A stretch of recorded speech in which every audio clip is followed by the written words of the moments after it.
Salut, c'est Rudy et je vous souhaite la bienvenue pour ce nouvel épisode des Secrets du sport. Le but de ce podcast est de vous partager ma passion du sport et notamment de découvrir les secrets d'entraînement des champions. Qui sont-ils et que font-ils pour performer au plus haut niveau?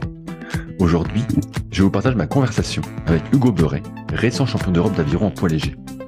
Je m'en doutais, mais alors là, je dois bien vous avouer que j'ai pris une claque. Découvrez comment il s'entraîne en tant que l'un des meilleurs rameurs français, ainsi que son implication en dehors dans l'entraînement. C'est tout simplement phénoménal et montre que les médailles ne tombent évidemment pas du ciel.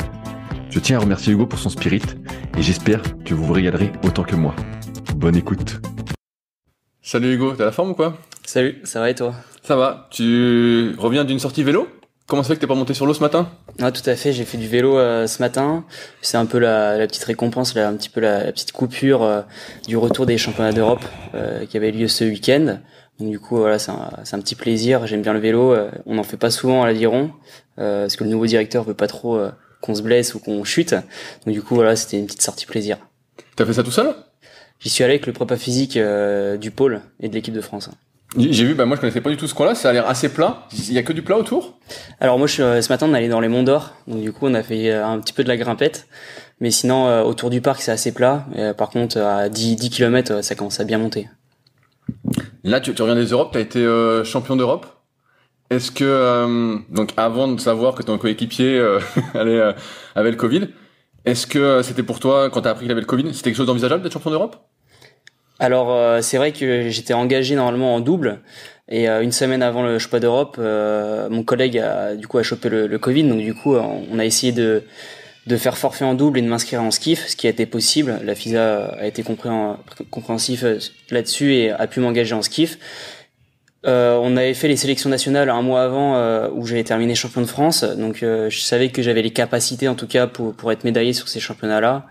Et ça vient conclure une bonne étape hivernale et une bonne entame de saison internationale avec ce titre au championnat d'Europe. Mais j'ai regardé la course justement plusieurs fois. On voit que l'Italien prend un peu d'avance. Est-ce que toi t'étais confiant sur le fait que t'allais revenir sur l'Italien? Parce que peut-être t'as des commentateurs qui disent des trucs mais tu sais pas trop. Moi je vois la course, je dis putain l'Italien part. Après on voit que tu remets un coup.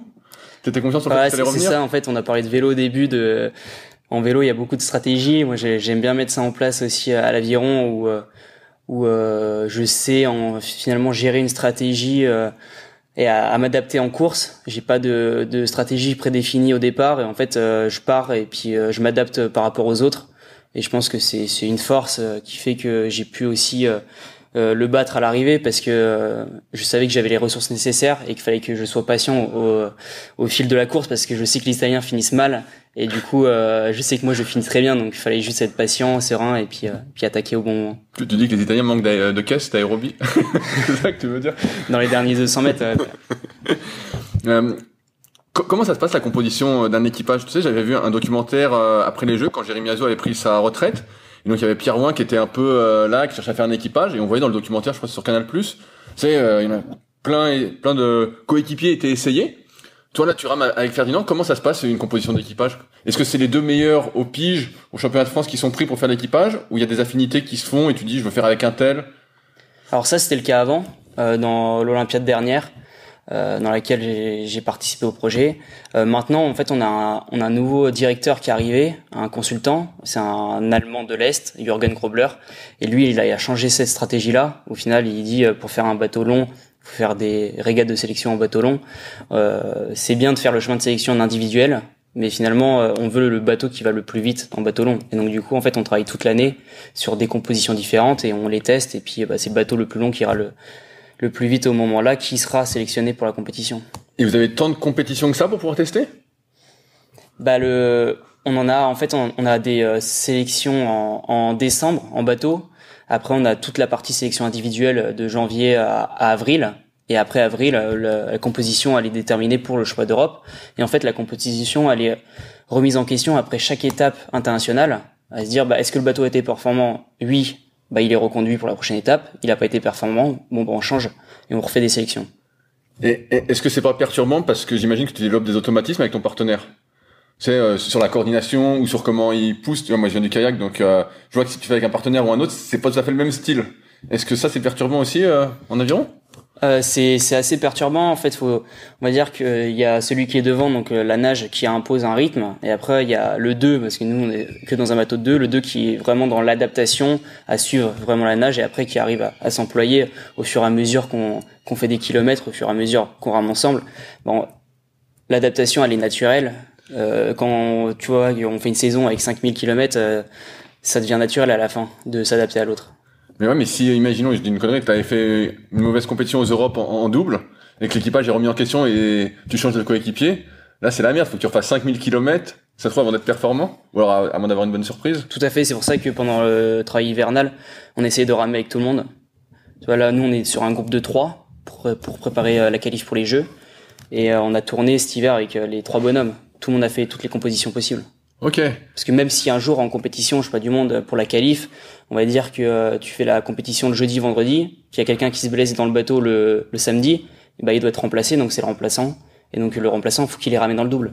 Ah, putain, et j'ai une question à la con, c'est-à-dire que le remplaçant, imaginons, t'es pris pour les Jeux avec Ferdinand, donc il y a un troisième, qui est le troisième? Baptiste Savate. Baptiste. Imaginons il est pas pris, j'en sais rien, mais voilà. Et donc t'es pris pour les Jeux, vous faites champion du monde, vous qualifiez tout ça. Et vous faites une médaille. Est-ce que lui, il a une médaille aussi en tant que... Non, du tout. Ah, il a rien, merde. Ah ouais, putain. Ah, c'est dur ça. Ah putain, ça c'est... Ah merde, ça c'est pas de bol. Tu parles des Jeux. De ce que j'ai compris, t'as loupé entre guillemets Tokyo pour 2 secondes. 2 secondes. Est-ce que c'est une erreur technique ou c'est plus physique? Pas tellement en fait là sur Tokyo, ça a été un petit peu particulier. T'as parlé du reportage, j'étais dedans, j'étais dans ce groupe là où ça a pas forcément. Ça avait pas l'air de trop matcher entre tout le monde. Voilà, et l'ambiance avait pas l'air super. Ça matchait pas trop. Du coup en fait, on s'est pas qualifié au championnat du monde, donc du coup on a dû faire la régate de rattrapage à Lucerne qui est 3 mois avant les Jeux. Sauf que cette régate là en fait, ils ont aligné à l'étape de Coupe du Monde juste avant 2 bateaux. Et le bateau qui allait le plus vite à cette étape de Coupe du Monde là, il partait pour la régate de qualif. Et moi j'ai été associé à Victor Marcello, et en fait on a fait 15 jours de bateau, on a fait la Coupe du Monde, on a fini devant l'autre bateau français, et ils nous ont envoyé la régate de qualif. Sauf qu'on avait même pas 3 semaines de bateau dans les jambes. Et pour le coup on a vraiment fait des bonnes courses à la régate de qualif, parce qu'on fait 4e, il y avait que 2 places. Et mais 4e c'était un gros résultat quoi, pour avoir 3 semaines de bateau ensemble, c'était un gros résultat. Bon maintenant il est plus poids léger, il est passé en toute catégorie. Ah il a mangé le régime c'était compliqué, mais ça a été une expérience extraordinaire, et on va dire que ça a forgé l'envie. Je sais pourquoi je vais m'aligner en septembre. Ça me fait marrer ces histoires de poids lourd pour poids léger, qui a toute catégorie. Je me souviens que j'avais lu le bouquin de Jérémy Azou et on le voyait s'affûter, il avait plus de joues, il était creux mais vraiment, et tu sais il a fait un bouquin à la fin, mais FAIM. Pour toi c'est difficile là de rester en poids léger? Non, pour moi pour le coup j'ai de la chance, c'est que le régime ça me pose pas trop de soucis, je suis facilement en poids, donc je pense que c'est un avantage. On va dire que même sur les masses grasses, je suis pas le plus à plaindre en poids léger. Je me tire la bourre avec Hugo Boucheron qui est TC sur les masses grasses. Donc, t'es assez grand pour un poids léger, non? Ou tout le monde est grand comme ça? Ouais, quasiment, c'est la moyenne. Tu fais quoi? Tu fais un 80? Un 80. Ah ouais, parce que je dis putain, je te vu à côté de moi, je dis putain, mais t'es assez grand. J'imaginais pas si grand en fait. Donc, et donc t'es toujours, c'est 70 kilos sur l'eau, c'est ça? La moyenne du bateau doit être à 70. Ok. En double. Donc, ça veut dire que t'as le droit de compenser jusqu'à 2,5 kg. Mais bon, ça arrive pas. Ça arrive pas, donc la plupart du temps, tout le monde est à 70. Et toute l'année, c'est-à-dire que t'es à ce poids-là? Non. Moi, l'hiver, je monte. En fait, l'hiver, sur les sélections individuelles, on a le droit de monter jusqu'à 74. Ah ouais? Ouais. Et après, au fur et à mesure, on redescend. Tu vois, le championnat de France bateau court, c'était à 72,5 en étape individuelle. Et après, là, le championnat d'Europe, en skiff, c'était 72,5, mais si j'étais aligné en double, c'est 70. Ah ouais, donc ça change comme ça. Ça ressemble à quoi le rythme de vie d'un sportif de haut niveau en aviron? Est-ce que t'as un boulot? Est-ce que t'as des sponsors? Comment ça fonctionne? Parce que tu sais, souvent, on idéalise un peu, on voit les meilleurs sportifs dans les disciplines les plus populaires. On a l'impression que voilà, pour eux, tout va bien. Comment ça se passe en aviron? Nous, l'aviron, c'est pas un sport professionnel. Donc, à côté de ça, on a soit des contrats, soit des CIP, c'est des contrats d'insertion professionnelle. Donc, on travaille. Moi, je travaille. Je fais partie de la team athlète de Pôle emploi. Donc, je suis à la direction régionale à Lyon. Donc, j'ai la chance déjà que ça soit pas très loin du pôle. Et en fait, le rythme, c'est, tu travailles entre 10 et 15 heures par semaine. Et à côté de ça, tu t'entraînes entre 20 et 25 heures par semaine. Et à côté de ça, tu fais tous les soins, nutrition, voilà, tu connais quoi. Toi, à la base, t'as fait une école de commerce, si j'ai bien compris aussi.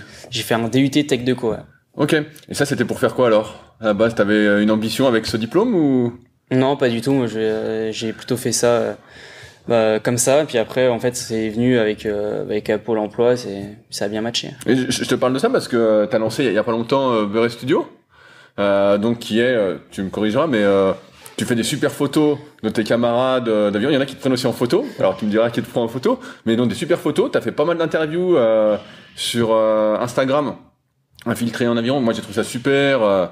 C'est comme ça qu'il m'a dit tiens, si je dois interviewer quelqu'un en aviron, j'interviewe Hugo. Il y a aussi un peu de vidéos. À un moment, tu vendais des vêtements. Il y en avait plus sur le site, donc j'ai pas pu en commander. Je me suis dit, je vais en commander, mais il y en a plus. Et donc c'est pour ça que je me suis posé la question de l'école de commerce, parce que je me dis, bah tiens, t'as fait l'école de commerce, t'as fait un DUT. Et je me dis, bah tiens, ça te pousse vers Beurre Studio, mais finalement pas ça. D'où vient l'idée alors de Beurre Studio? Beurre Studio, c'est plus pour le plaisir, on va dire, que j'aime bien prendre des photos, des vidéos. Et moi, je trouvais qu'en fait, dans le groupe olympique, il manquait un petit truc, c'est de faire partager un petit peu le quotidien de l'équipe. C'était pas forcément diffusé sur les réseaux sociaux. C'était beaucoup en interne, on rigolait pas mal. Et je me suis dit, pourquoi pas le diffuser sur les réseaux sociaux, montrer un peu aussi à tous les jeunes qui font de l'aviron, que l'équipe de France c'est cool et qu'on peut s'amuser, mais on peut être aussi, on va dire, sportif quasiment pro, quoi. Je parlais des vêtements. Moi, t'avais lancé des vêtements. Là, t'es en rupture de stock ou t'en fais plus? Ah, t'es en rupture. Tu vas relancer le truc? Non, c'était vraiment c'était pour s'amuser avec la croix. La croix de Lorraine. Ouais, j'ai vu ça, je me dis, mais c'est un bon logo. C'était pas mal. T'as fait cette petite série, donc infiltrée en aviron sur Instagram. Est-ce que ça va se poursuivre? Est-ce que t'as un autre projet là-dessus ou... Ouais, ça va se poursuivre. Normalement, il y a un épisode qui va sortir bientôt avec les frères Turlan. Là, sur les dernières semaines, on va dire que c'était un peu chaud timing avec un peu tout ce qui s'est passé, la prépa pour les Europes, un peu les blessures. Donc c'était un petit temps calme sur les réseaux, mais ça va revenir là sur les prochaines semaines, il va y en avoir quelques-uns. Tu les prépares ces interviews, vu que tu les connais tous? Est-ce que tu prépares une liste de questions, une thématique à aborder? Alors moi je prépare rien du tout. Ah ouais, tu vas à l'arrache alors? Je pose la caméra et c'est parti quoi, spontané. J'ai une question qui a rien à voir avec l'interview, mais là, comme je te disais, j'ai vu que tu avais des drones et tout. Ça a été facile à prendre en main? J'hésite moi à m'en acheter justement, faire des images, des trucs. Ouais, le drone, le petit là, le DJI Mini, il est super facile à prendre en main. Tu peux le faire voler partout, il tient dans une poche, tu peux le transporter dans une poche. Franchement, c'est top. Tu te mets 10 minutes, 15 minutes, et après tu l'as en main et c'est parti. Et est-ce qu'il y a un objectif de monétisation avec Beurre Studio à terme? Non, pas du tout. Pas du tout. Tu fais vraiment pour le plaisir. Ouais. Ok. Ouais, parce qu'on pourrait imaginer, moi je vois ce que tu fais, que je sais pas comment ça marche à la Fédération d'Aviron, mais que la Fédération d'Aviron te mandate pour faire justement la couverture médiatique. Tu vois, comme dans chaque fédération, t'as un pôle un peu marketing, communication. Moi, je vois les images, je trouve qu'elles sont super. Moi, je regarde, je dis putain, elles sont cool, tu vois. Et c'est vrai que ça manquait, je trouve, dans l'aviron et dans plein de sports en fait, qui sont pas médiatisés, sauf s'il y a une superstar entre guillemets. Et donc je me disais putain, ça, à un terme, pourquoi pas, mais bon, pour l'instant c'est le plaisir. C'est ça, c'est le plaisir. Et puis en fait, c'est quand j'ai envie, j'en fais. Et puis quand, toi, sur les derniers temps, j'avais pas trop le temps et pas l'envie. Toi, j'ai un peu coupé. Et c'est pas une obligation. Il y a un coup, c'est tombé sur une vidéo aussi. À un moment, tu cherchais des sponsors. Est-ce que tu as réussi à trouver des sponsors pour t'accompagner? J'ai réussi à en trouver 2-3 qui m'accompagnent. Mais c'est vrai qu'on est, comme je te disais tout à l'heure, on est un sport amateur, donc tout le monde est à la recherche de sponsors dans l'aviron pour finalement être libéré quasiment à 100% du temps de travail pour pouvoir s'entraîner et puis parfait, parce que quand on voit les autres nations qui s'entraînent 3-4 fois par jour et qui font que ça de la journée, du matin au soir, et que nous, le temps de pause entre midi ou l'après-midi, on est au travail, on se dit que c'est quand même du temps, on va dire, perdu à l'entraînement et de non-repos, et donc du coup, on essaye d'être détaché à 100%.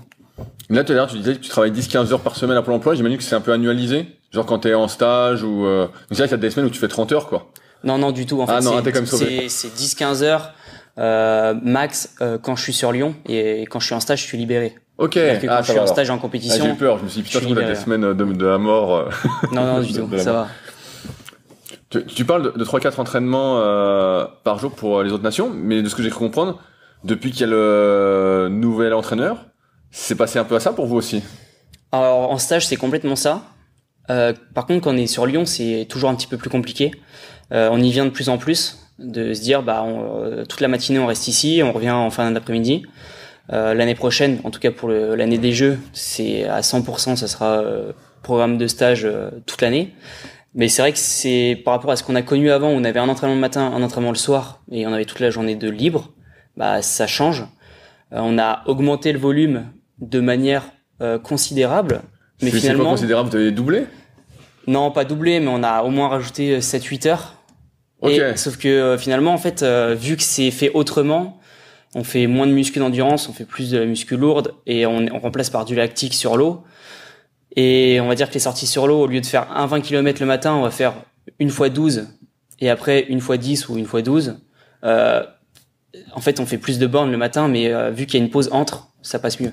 Ok, donc en fait, là, les séances ont été réduites en durée alors, et en termes de volume. C'est ça, mais il y en a plus. Il y en a plus. Ça ressemble à quoi alors 3-4 entraînements? Là, t'as dit 12 km matin. Ça, c'était quand on a du lactique, on fait une petite sortie d'échauffement, 10-12 bornes. Échauffement 12 km. Ouais, ça se fait 1 heure. Ok. Après, on fait on fait une séance lactique. Séance lactique, ça va être, vous faites quoi, des 30-30, des trucs comme ça? Non, on va plutôt faire un 16 ou 18 km avec 2 ou 3 ou 4 fois 2000. Ah ouais, putain, c'est une sacrée séance. Ouais, ça tape quand même. Ouais, ça tape quand même. Séance. Et après, les après-midi, c'est soit de la prépa physique, soit de la muscu. Prépa physique, tu disais muscu, vous avez changé, on va y revenir après. Mais ça va être quoi alors? Vous pouvez faire du vélo, c'est prépa physique? Non, prépa physique, c'est plus, quand j'appelle prépa physique, c'est plus gainage. Ok. C'est grosse gainage stabilité. D'accord. Ils appellent ça. Donc c'est plus. Donc ça va, c'est pas un truc trop crevant. Et vous remontez sur l'eau le soir?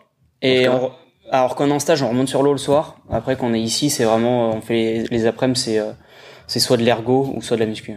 Ah ouais, donc le volume a énormément monté. Alors qu'avant, c'était quand c'était un peu le plan de Mound, c'était plutôt 2 grosses séances. Et... C'était en gros, c'est des cycles de 5. Donc c'était le lundi 2, le mardi 2, le mercredi 1, repos l'après-midi. Et après, tu recommençais ça.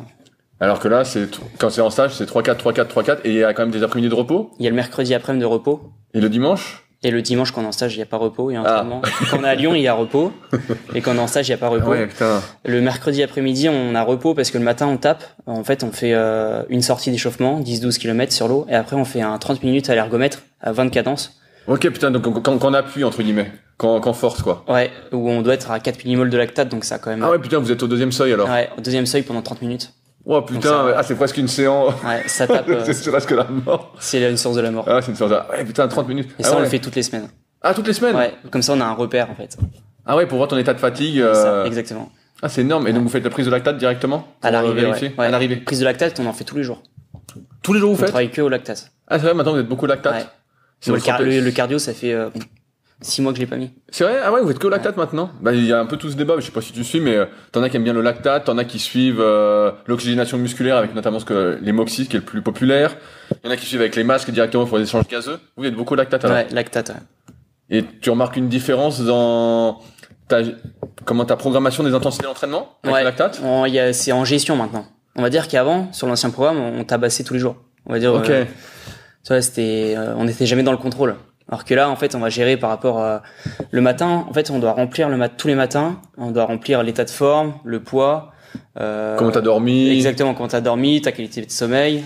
Quand on est en stage, test urinaire tous les matins pour savoir la densité, savoir si c'est hydraté ou non. Et en fonction de ça, ils vont t'adapter aussi ou non l'entraînement. Parce que si t'arrives et tu dis que t'es cramé, vaut mieux pas se tirer une balle dans le pied et tu vois de pas finir la semaine. Et donc là, vous corroborez tes sensations, ce qu'on appelle, vous appelez un questionnaire de wellness, vous appelez ça comme ça? Même pas? Non. Ok. Dans le rugby, ils appellent ça comme ça, bref. Et donc tes sensations plus après des prises physiologiques. Et après les prises de lactate. Tu vois, si tu vois que t'es pas en forme et que tu tires ton chiffre habituel et que t'es à 10 de lactate au lieu de 6, tu vas baisser l'intensité sur le deuxième. Et vaut mieux baisser l'intensité et finir toute la séance et le faire dans la bonne zone physio pour travailler. Et c'est vachement intelligent, quoi, cette année. Ah ouais, c'est hyper intéressant. Et est-ce que vous faites alors, un peu dans la même veine, la prise de HRV, la VFC? Ça, on faisait. Et là, on le fait plus, ouais. Et tu remarquais que c'était bien ou pas? Parce que c'est pareil, c'est un peu remis en question en ce moment. Ils disent, c'est bien ton cœur en mode parasympathique au repos, il est bien. Mais bon, ça veut pas dire qu'à l'effort, ça va être bien, donc... Ouais, moi, j'aimais pas trop le test HRV. Tu faisais le test originel qui dure 15 minutes? Ouais. Ah putain, l'enfer. Ouais. Déjà, le matin, faire ça, c'était long. Et puis moi, il y avait une chance sur deux pour que quand je passe du coucher au debout, je tombe. Alors, je tombais dans les vapes. Alors. Justement, tout à l'heure, tu parlais d'ergo. T'as été champion du monde indoor en ergo. En 2020, ouais. En moins de 23 ans. Ouais. Ah, c'est en moins de 23 ? Ouais. Comment t'avais fait sur le 2000 ? J'ai fait 6-16. 6-16, ok. C'est un peu catastrophique le temps. Ah, c'est pas ton record ? Non. C'est quoi ton record ? C'est 6-9, mon record. 6-9. Alors, ça fait quoi ? Ça fait une 32 ? Ça fait une 32 et quelques, ouais. Ok. Et est-ce que les performances que tu fais sur l'ergo sont corrélées, si tu progresses sur l'ergo, sont corrélées à une amélioration sur l'eau ? Alors pour moi, non. Ah merde. Alors on va dire que pour le système français, si tu tires fort à l'ergo, tu vas tirer fort sur l'eau. Moi, je pense pas ça. Ouais, moi non plus, parce que en kayak, pareil, t'as beaucoup d'ergo, et je vois que c'est pas tout à fait pareil. Il y a toute cette notion de technique qu'il y a pas, quoi. Ah bah oui, tout à fait. C'est de la force brute. Après, l'ergo, c'est un bel outil pour donner ta valeur physique du moment. Par exemple, toi, cette année, moi, j'ai pas du tout fait mon record. Toi, j'ai fait un seul test ergo, parce qu'avant, j'étais blessé. J'ai fait un test ergo en mars, je fais 6,20. Et juste derrière, je gagne les bateaux courts, et après, je gagne les Europes. Donc, toi, c'est pas forcément aussi, ça dépend de la fatigue, du moment où tu le fais. Mais pour moi, l'ergo, on va dire que c'est un bon outil d'entraînement, mais ça te donne pas ta valeur en bateau. Et nous, l'essentiel, c'est la valeur en bateau. Ah bah ça, je suis assez d'accord avec toi. Justement, avec le changement de consultant, on va dire, j'ai cru voir un coup, vous avez été à Font-Romeu, et vous avez fait beaucoup d'ergo. Vous n'avez pas trop fait de ski, de ce que j'ai compris. Alors à Font-Romeu, ça a été le stage de reprise, le stage de prépa physique. Ok, c'était pour ça. En novembre. Il y avait pas du tout. Le but, c'était de faire de l'ergo et de la muscu. Ah ok, parce que je me suis dit, ils sont au ski, puis ils font pas. Ouais. Non, le but, c'était d'être en altitude, de faire beaucoup d'ergo, beaucoup de muscu. La muscu à Font-Romeu, on faisait 2 séances par jour. Donc bas du corps ou du corps, et après on faisait de l'ergo, mais de l'ergo j'en ai jamais fait autant, quoi. On est sorti du stage rincé avec le cul massacré. C'était franchement, là-bas, c'était terrible. Ah ouais, parce que je me suis dit putain, et est-ce que justement il y a eu une augmentation d'entraînement sur ergo avec le nouveau consultant? Alors avant on faisait quasiment pas d'ergo. C'est vrai? Ouais, on faisait juste les tests ergo. Et là, maintenant, on en fait 2-3 fois par semaine de l'ergo. Ah ouais. Et en hiver, Et donc avec ton test 30 minutes chaque semaine, quoi. Exactement. Et tout à l'heure, tu parlais de ton test, je reviens sur un truc que tu as dit, tu avais fait 6,20 cette année sur l'ergo. Comment tu le prends psychologiquement de faire moins et d'être si loin de ton record? Est-ce que ça te plombe pas justement de faire un test sur l'ergo qui finalement est pas vraiment va pas vraiment prévoir ta performance sur l'eau? Ça, c'était pas un petit coup au moral? En fait, moi, c'était assez compliqué parce que depuis octobre, j'étais soit blessé, soit malade pour tout le chemin de sélection. Et en fait, j'ai commencé le chemin de sélection en mars avec le test ergo, où je fais 10 secondes de moins que mon record. Donc ça m'a mis une petite claque quand même, de me dire, putain, en fait, j'ai rien fait depuis le début de l'année. J'ai fait aucune étape. J'arrive sur cette étape-là, je la foire. Dans un mois, il y a le championnat de France, il y a les sélections. À partir de ce moment-là, je me suis mis en mode mission sur l'eau. Et du coup, je disais à tout le monde que j'étais en stage terme, parce que le stage terme, c'est le gros stage qu'on fait avant le championnat du monde. Je disais à tout le monde que j'étais en stage terme pour Casobon, et du coup, j'étais en mode mission sur l'eau. Non, mais ça s'est bien passé à Casobon pour toi. De ce que j'ai entendu, t'as gagné, je vais pas dire assez facile, mais... Ouais, j'ai gagné avec 5 secondes, je fais un bon chrono, donc c'était assez cool. Est-ce que... je dérive un peu, mais je reviendrai après sur l'entraînement. Tous les bassins se valent en termes de chrono? Parce que tu as fait un bon chrono. J'ai vu à Casobon, là, ça avait l'air affreux. Les conditions, j'ai vu qu'il y a des courses qui avaient été déplacées. Ouais. Voilà. Et est-ce que tu as des bassins quand même qui sont plus rapides, tu vois, tu vois, en kayak, en fonction du bassin, de la profondeur, de la température de l'eau? C'est exactement pareil, à l'aviron. On va dire Casobon, c'est pas réputé pour être un bassin qui va très vite. Et donc t'as un record à Casobon et un record sur notre bassin. Ouais, voilà, exactement. Il y a des bassins qui sont quand même plus rapides. Déjà, en fait, en compète inter, sachant que c'est l'été, l'eau elle est chaude, donc ça va quand même beaucoup plus vite. Il y a des bassins à l'international comme en Pologne à Poznan où le bassin va super vite. Dès qu'il y a du vent, l'eau elle est chaude. C'est un bassin où tu fais les records du monde. Le bassin de Verre, c'est un bassin qui peut être très rapide en été s'il y a du vent, parce qu'il y a pas mal de vent. S'il y a le vent dans le dos, alors. Ouais, c'est là où j'avais fait mon record perso en solo en skiff. Je l'avais fait là-bas en 2020, j'avais fait 6,48. Et tu vois, à Casobon, là, je fais 6,54. Après, le vendredi, samedi, le bassin à Casobon, il était démonté. Ouais, j'ai vu On a eu des conditions un petit peu plus clémentes le dimanche. Mais, puis là, tu vois, à Bled, je fais 6,51. Je fais le record d'Europe en skiff. Et c'est un bassin, tu vois, la température elle était à 16 degrés. C'était pas un bassin qui allait très vite. Ouais, c'est pas si chaud. Donc du coup, ça va, moi j'étais content de mon chrono. Ouais, ça avait l'air beau, Bled, hein. Ça avait l'air super. Ouais, Je sais pas si t'avais déjà été, mais ça avait l'air super. J'étais jamais allé à Bled. C'est un super bassin, franchement. Ouais, ça a l'air bien transparent, la l'eau vraiment turquoise et tout, ça avait l'air super, quoi. Il a fait super beau, et puis en plus là-bas, tu fais tout à pied, donc c'est cool. Je reviens sur l'entraînement aviron ergo. Dans une interview à laquelle tu avais répondu auprès de jeunes en école, tu avais dit que tu faisais 7 à 8 000 km par an d'aviron, c'est ça? Le programme, là, cette année, je crois que c'est 6800. Ah, vous avez déjà le programme pour l'année à peu près avec le volume? Ouais, on a déjà le programme de l'année. Et vous l'avez combien de temps en avance alors le programme? Un an. Ah, c'est vrai? Il y a déjà tout qui est planifié, ouais. Ah putain, ouais. C'est énorme. Il y a déjà tout qui est planifié. Mais donc t'as une trame et qui est adaptée en fonction de ta prise de lactate, de ton questionnaire, voilà. Et après qui est adapté qui est individualisé sur chaque rameur.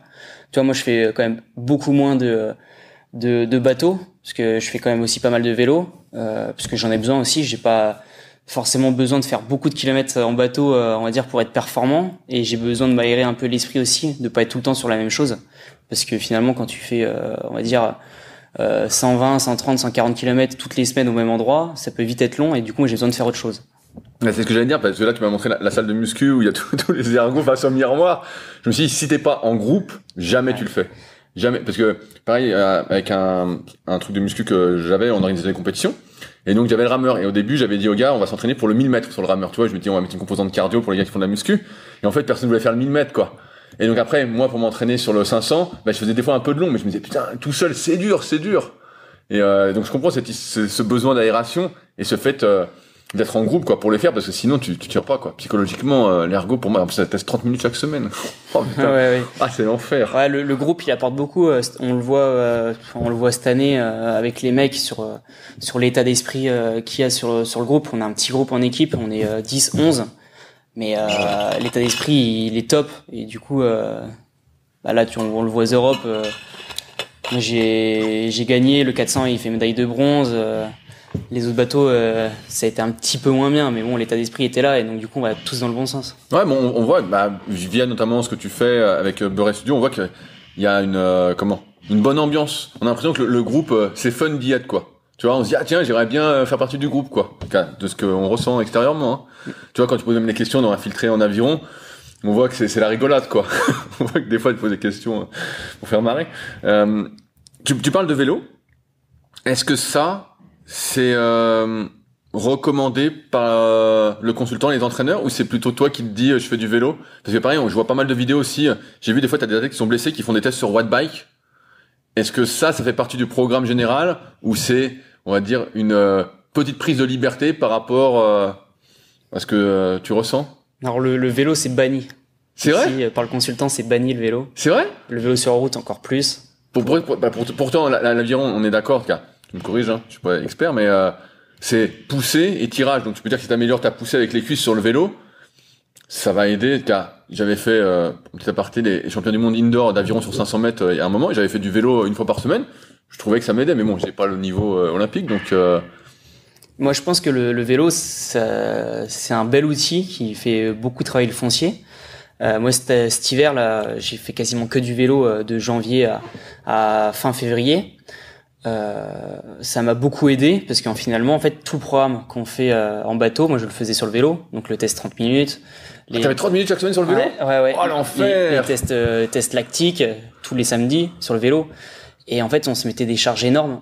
Et moi, ça m'a aussi fait passer un cap sur l'acceptation. De la douleur, parce que là, les cuisses, elles brûlent, ouais, quoi. C'est pas du tout, finalement, par rapport à l'aviron, c'est pas du tout le même effort, parce que sur l'aviron, tu pousses, mais sur le retour, t'as un temps de repos. Alors que sur le vélo, t'es à fond tout le temps. Et en tout cas, le vélo de route, c'est banni par le consultant, parce que question de chute, question de se blesser. Le watt bike, au début de l'année, c'était banni parce que, en fait, il a 0 repère. Et en fait, vu que lui, en Angleterre, il était entraîneur de l'équipe d'Angleterre pendant 30 ans, en fait, personne n'a jamais fait de vélo. Donc du coup, il avait 0 repère. On va dire qu'au fur et à mesure de cette saison, il a commencé à accepter qu'on fasse du vélo, du watt bike, parce qu'il commence à avoir des repères. De toute façon, c'est en faisant que t'as des repères, car... Puis des repères, tu peux regarder ce que font les cyclistes, ou, tu vois, je dérive un peu, mais moi qui suis beaucoup aussi des autres sports, le triathlon, les cyclistes, tout ça, t'as plein de repères de ce qu'ils font, de ce qu'ils tiennent, hein. Et donc là, tu testes 30 minutes sur le watt bike, alors? Ouais. Oh, putain. C'est 30 minutes, Je crois que dans les meilleurs, j'ai fait 340, 345 watts. Putain, c'est bien pour ton poids de corps, hein. Ça fait quoi? Ça fait presque 5 watts par kilo. Putain, t'es prêt pour le Tour de France? T'es prêt pour le Tour de France à 5 watts par kilo sur 30 minutes. Putain, c'est pas mal, hein. Putain. Et le cœur, t'arrives à le faire bien monter? Sur le vélo? Parce que souvent, moi, je vois que ça monte moins, à moins de forcer vraiment comme un fou. Après, tu vois, c'est pareil, sur le vélo, je regardais pas trop les pulses. Tu fais plus, prise de lactate. En fait, fallait être dans les bonnes lactates. Le but, en fait, sur le 30 minutes, c'était d'être à 4 millimoles. Et sur le vélo, c'était d'être à 4 millimoles aussi. Ok. Et vous faites, des tests physiologiques un peu complets, donc là tu parles de lactate, mais des tests VO2, des trucs comme ça chaque année ou même pas? On fait un par an à Chambéry, un test VO2. Et est-ce que tu notes une corrélation entre l'augmentation de ton VO2 max et tes perfs sur l'eau? Bon, moi j'ai quasiment tout le temps eu la même VO2. Ouais, et tu progresses sur l'eau? Ouais, je progresse sur l'eau. Ouais. Sur l'eau, en fait, il y a tellement de facteurs clés qui rentrent en jeu que t'as beau progresser physiquement. Tu vois, moi cette année j'ai passé vraiment un cap là-dessus.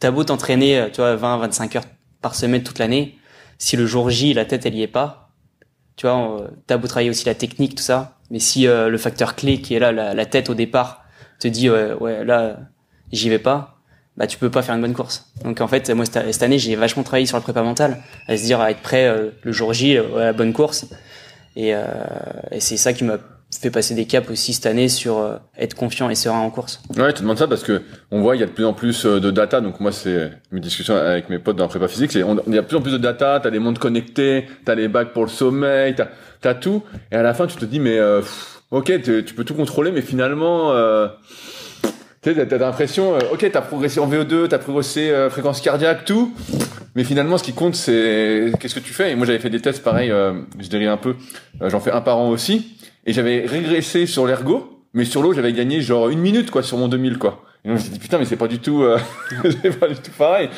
suis dit, putain, si je me fie qu'au test, je suis déprimé, hein. J'arrête. Je dis, je me suis entraîné pour rien, quoi. Tu parlais, de muscu. Tout à l'heure, tu me disais que vous en faisiez presque plus à l'approche des compétitions. Vous en avez fait pas mal cet hiver.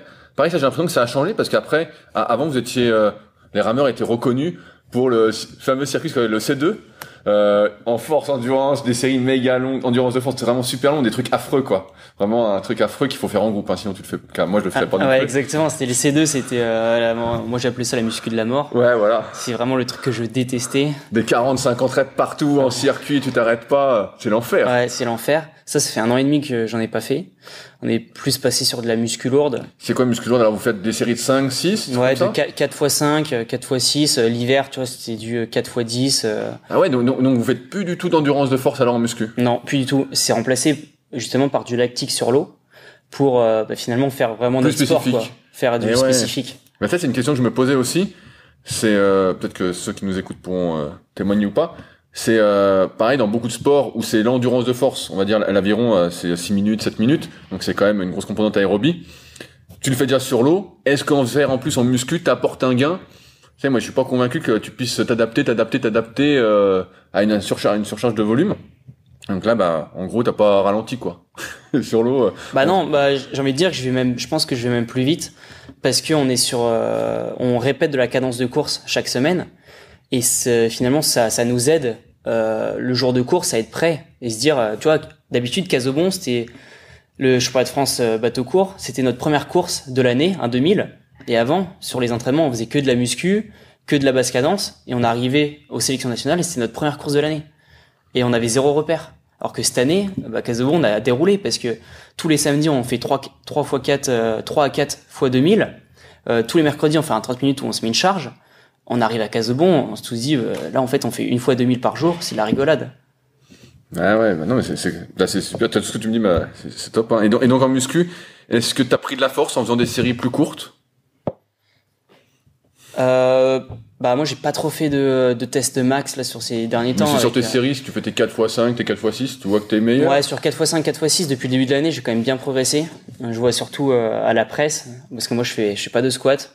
J'ai souvent un petit peu mal au dos donc j'essaye de pas mettre de contraintes en muscu. Mais tu vois sur la presse, ouais, je vois que depuis le début de l'année, j'ai quand même bien progressé. Est-ce que ce serait pas le vélo qui aide aussi? Je lance cette pique, on sait pas qui nous écoute. Donc là en fait aujourd'hui ton entraînement, à part le vélo voilà que tu vas faire, mais c'est essentiellement sur l'eau quoi en fait. Si c'est ça, exactement. Et il y a toujours de l'ergo, même avec ces chaleurs-là? Ah oui, l'ergo, il y a tu vois, toujours de l'ergo, demain matin, l'enfer. demain matin, on a 30 minutes ergo Oh putain. dans la salle. Il doit faire 26 dans la salle. Ouais, il est hyper chaud. Ah merde. Ah ouais, même quand il fait beau. Ah oui, toute l'année. Eh ouais. Ah ben là, tu m'as répondu, volume et nombre de séances. Donc les muscles, est-ce que c'est toujours les mêmes? Parce qu'avant, vous aviez toujours le C2. Est-ce que là, elle change un peu en termes de mouvement? Est-ce qu'il y a de la variété? Est-ce que... Ouais, donc là, on a un prépa physique qui intervient sur le groupe Oli. Ça change, c'est pas tout le temps les mêmes mouvements, c'est pas tout le temps les mêmes muscles, ça change en fonction de l'année. Et on va dire que c'est vachement cadré, donc du coup, je trouve ça bien parce que ça amène aussi des séances les après-midi. Tu vois, on fait 45, 1 heure de muscu le lundi, mardi quand on est à Lyon, et après on en fait 4 fois par semaine quand on est en stage. Mais on va dire qu'il y a des muscles où c'est plus du renfort, de la stabilité, et après il y a plus des muscles avec des barres où on vient travailler. Ouais, c'est beaucoup plus court qu'avant et beaucoup moins taxant, quoi. Tout à fait, parce que finalement, en fait, on fait le travail sur l'eau. Puis il y a plus de variété, donc vous emmerdez moins aussi, parce que ouais, avec le C2 là, c'était. Mais j'étais à Libourne cet hiver, et ils faisaient encore le C2, quoi. En fait, dans les clubs, ça n'a pas changé. Dans les clubs, ça change pas, et sur les équipes juniors et moins 23, ça change pas non plus, parce que c'est quand même, on le sait que c'est quand même un programme qui marche sur la fondation et qui amène des bases, mais que pour finalement pour un groupe élite qui a déjà fait ça, on va dire une dizaine d'années, c'est bien de passer à autre chose et de spécialiser dans la discipline. C'est marrant je vais pas dire ce complet changement, mais tu vois, d'entraînement, quoi. Avant, car moi tu sais, tu peux trouver sur le net le papier de Moon là avec tout l'entraînement B1, B2, tout les séances qu'il faut faire. T'as l'impression, voilà, tout est clair, quoi. Et là, c'est un truc qui a duré pendant 20 ans au moins. Et là, t'as un changement drastique, quoi. Est-ce qu'au début, c'était pas perturbant de se dire putain, on va tout changer, on va changer une grosse partie et ça va quand même fonctionner? Bah alors du coup, pour le coup, les rameurs, on a été contents parce qu'on avait un peu ras-le-bol de ce programme-là, et puis c'était un petit peu lassant à l'entraînement. Et Jürgen y est arrivé, sachant que c'est l'entraîneur le plus titré de tous les jeux confondus. On va dire qu'on lui a fait confiance à 100% dès le départ, et que quand il nous a dit, il est arrivé en janvier l'année passée, quand il nous a dit qu'à la fin de la saison au championnat du monde, que c'était un programme de junior en Angleterre qu'on avait fait, et que cette année ça allait augmenter, on s'est dit ah ouais, ça marche. Ça va être dur.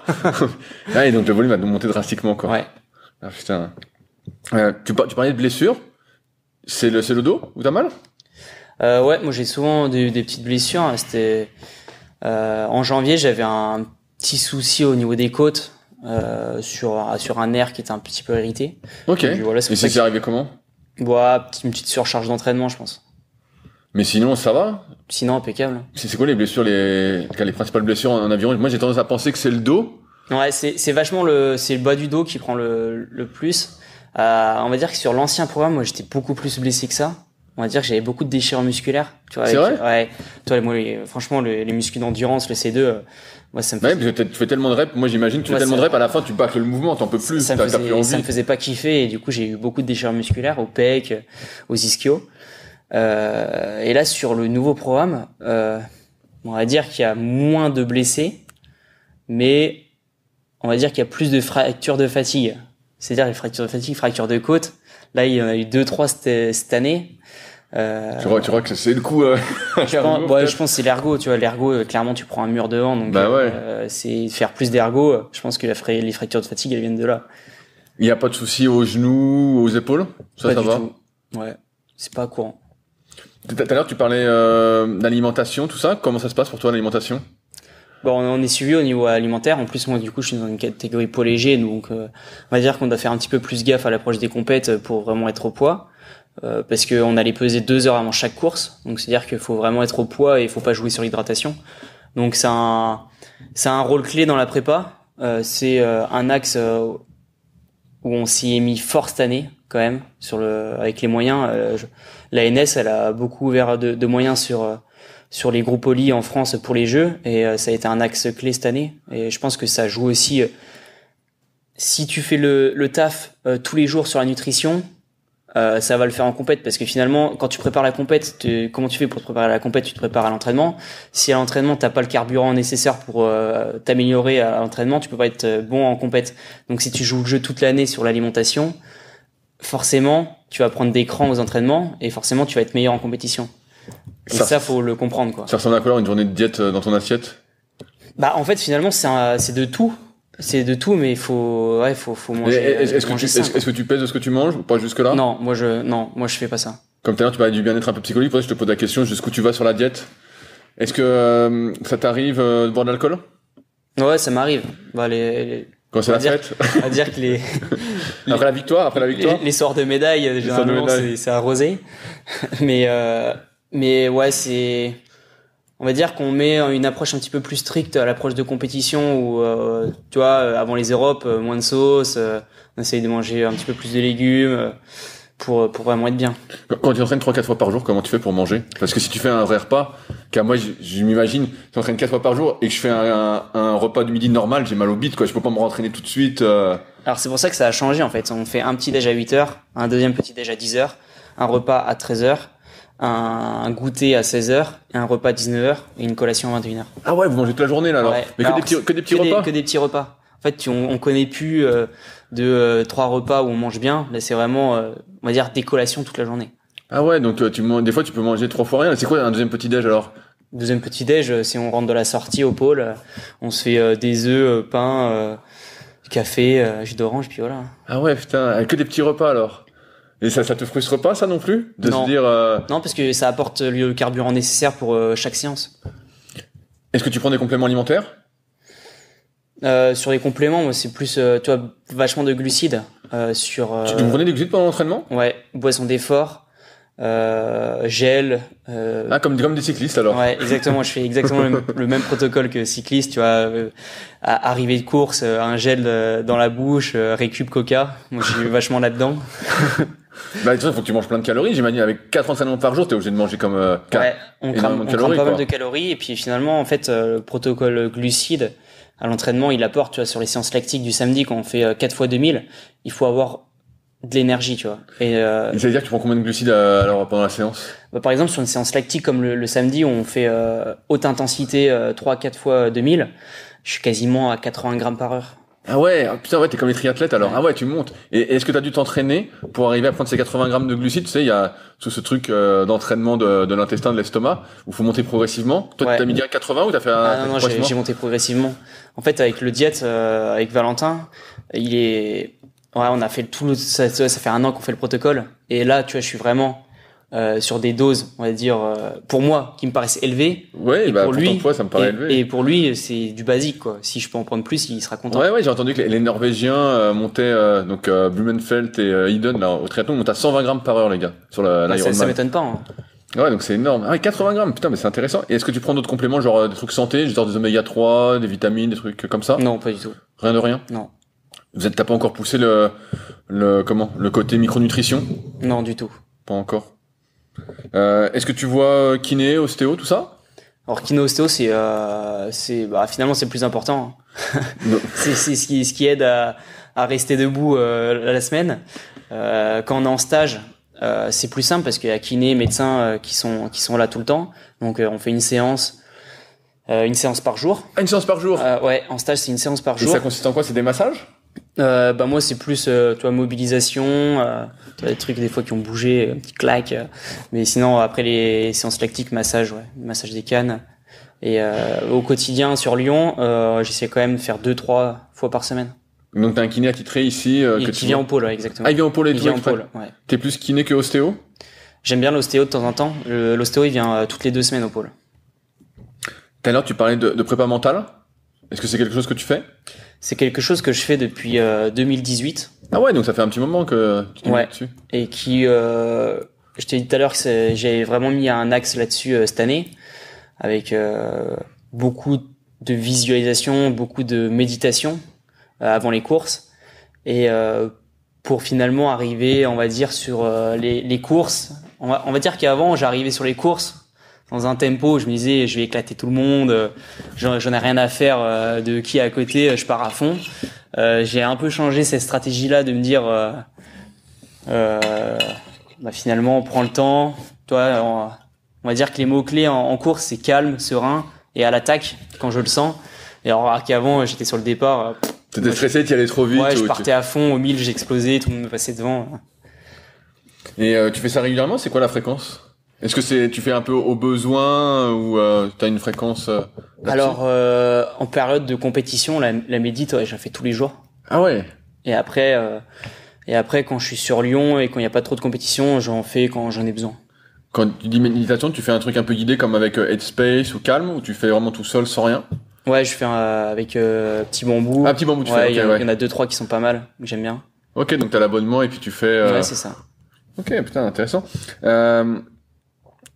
Petite question, le dopage dans l'aviron, qu'est-ce que ça dit? Est-ce qu'il y a des nations un peu qui sont identifiées pas pro-dopage, mais bon, on cache un peu, on ferme un peu les yeux. Tu vois, je vois dans le kayak, moi, il y a des nations, je vois, je me dis, putain, bah, c'est sûr qu'ils sont pas clairs. Ou moi qui viens aussi du milieu de la muscu, je vois tout de suite quand un gars prend des trucs ou pas. Comment ça se passe? Bah, en aviron, les Russes sont interdits de concourir. Ouais, bah, avec t'as vu le documentaire Icare, j'imagine, là, le truc de fou, quoi. Donc, les Russes sont interdits. Après, il y en a quelques-uns qui ont été chopés sur les dernières Olympiades. Après, nous, en France, on est surveillé. Moi, je suis sur la liste AFLD. Donc, ils viennent sonner chez toi le matin? Ils peuvent venir sonner chez moi le matin. On doit se localiser tous les soirs. C'est une contrainte, mais moi, je trouve ça bien, justement, pour être vraiment, le sport français, on est assez clean, à part quelques disciplines, mais je trouve ça bien, quoi. Mais tu vois des fois, t'as des suspicions, quand tu vois des gars à l'international qui débarquent d'un coup, bah tu peux pas dire de non, mais il y a des suspicions. Alors on va dire qu'aux Europes, là, on a tous été un peu choqués par une nation qui a débarqué. Qui a débarqué, qui doublait dans les bateaux. Ils faisaient le 8, le 200, le double, le 400. Ils doublaient les mecs et ils ont tout dégommé. Ah, on se dit que c'est un peu douteux, quoi. Mais ouais, j'imagine, comme tu suis un peu le vélo, tu avais suivi l'affaire Lance Armstrong, que le mec intimidait tout le monde, il cachait tous les trucs. Tout le monde, t'as vu aussi avec les Russes, tout était caché. On n'est jamais sûr de rien.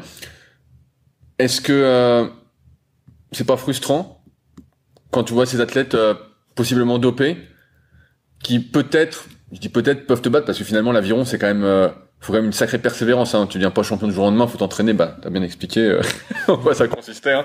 C'est l'enfer, puis l'enfer ou le plaisir à plusieurs, sinon tout seul ça me paraît dur, mais est-ce que c'est pas frustrant si tu vois un type qui est dopé qui passe devant, tu vois, c'est pas décourageant ou...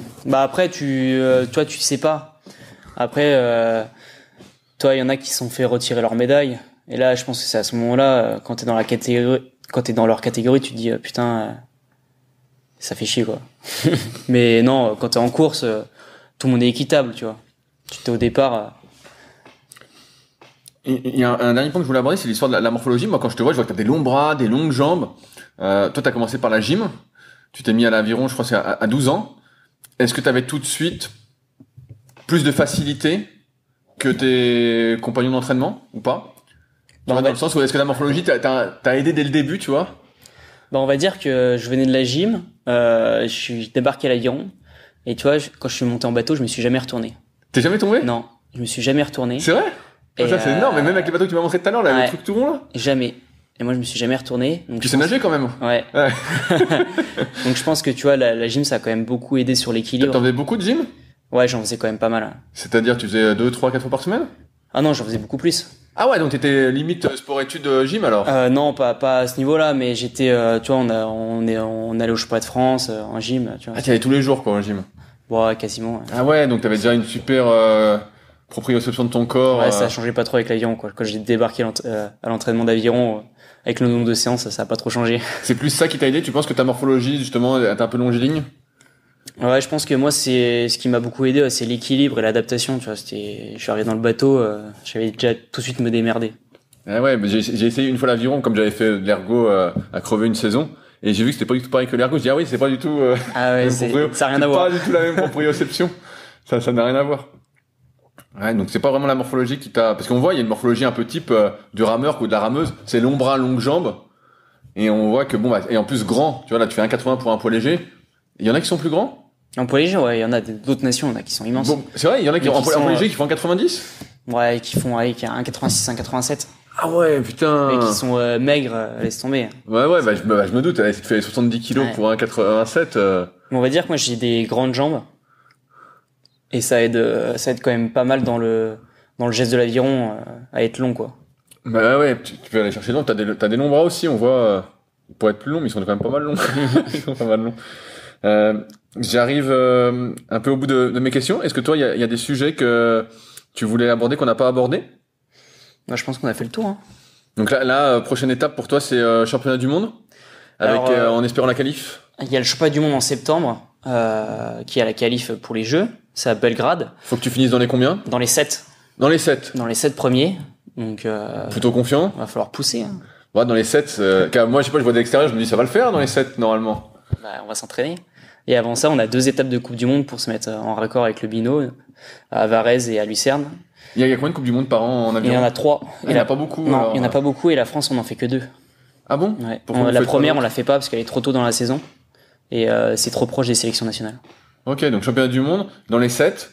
Et ensuite, alors, question sur les qualifs, je reviens sur un peu le début du podcast, mais vous qualifiez le bateau, mais pas les 2 membres. Si. Alors, imagine, t'es avec Ferdinand, vous qualifiez, ok? Et l'année prochaine, il y a le championnat de France, tu te foires, je sais pas, t'as une blessure qui t'empêche de les faire, mais après t'es prêt. Est-ce que tu peux être sorti du bateau? Alors ça, c'était le cas avant. Et là, je pense que c'est moins le cas avec le nouveau consultant, où finalement, il protège un peu le groupe olympique, de se dire, ça sert à rien d'être performant tous les mois, il faut être bon le jour J. Et si t'as déjà prouvé, et si tu prouves qu'à chaque course, t'es performant, toi, t'es quand même intégré dans le groupe. Ok, donc tu peux pas être sorti comme ça, normalement. Ou alors, si t'es sorti, c'est vraiment que ça fait 2-3 mois que tu fais rien, quoi. Ouais. Bon, bah cool, on va suivre ça. Si y a des gens qui veulent te suivre, tout ça, je pense que le plus simple, c'est Beuret Studio pour voir justement infiltrer en aviron, les images, tout ça. Il y a le site aussi. Donc il y a plus de vêtements à commander. C'est toujours jamais à l'avenir. Et t'as ton compte perso, Hugo Beuret aussi. Tout à fait, ouais. J'ai mon compte perso. Qui c'est qui te prend en photo? Qui me prend en photo? Alors qui c'est qui te prend en photo? Il y a des rameurs, des rameurs de Montpellier pour faire des belles photos. Ouais, on les forme. Il y a Armand Pfister qui se forme au drone et qui filme. Je me disais, tu fais des belles photos, mais qui te prend en photo pour faire des belles photos? Bon, comme t'as le bon matos, ça aide aussi, mais ok, cool. Merci Hugo pour ton temps. C'était super. J'ai eu toutes les infos et je vois qu'il faut s'entraîner et pas qu'un peu. Merci à toi. Salut à tous. Si vous êtes encore là, c'est que l'épisode vous a plu. Dans ce cas, je vous invite grandement à m'aider à faire grandir ce podcast en mettant une note de 5 étoiles et un commentaire d'encouragement sur l'application de podcast où vous l'écoutez, et plus particulièrement sur l'application de podcast d'Apple, mais également sur Spotify. Cela m'aidera d'autant plus à accueillir les meilleurs athlètes et spécialistes français de l'entraînement, grâce à la crédibilité que vous me donnerez. En attendant, je vous souhaite un bon entraînement et à la semaine prochaine.